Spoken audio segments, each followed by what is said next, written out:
I'm at Doune Castle in Scotland, a place of myth and legend dating back to the 14th century.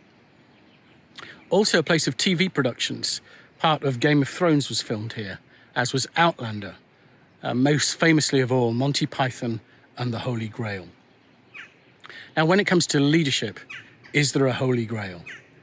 Well, I think if we think there's a sense of perfection or that we've achieved perfection, we probably can't see the wrecking ball behind our head. And instead, perhaps the Holy Grail is about how far have we embedded learning into our day-to-day activities? How far are we developing others to step forward and to become leaders? So I nudged you this week as a question.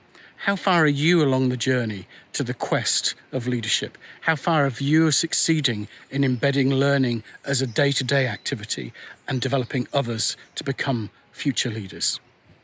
I'm Peter Russian at Doune Castle, and if you look at that rampart over there, that was the famous place where the Frenchman leaned over and said, "Your mother was a hamster and your father smelt of elderberries."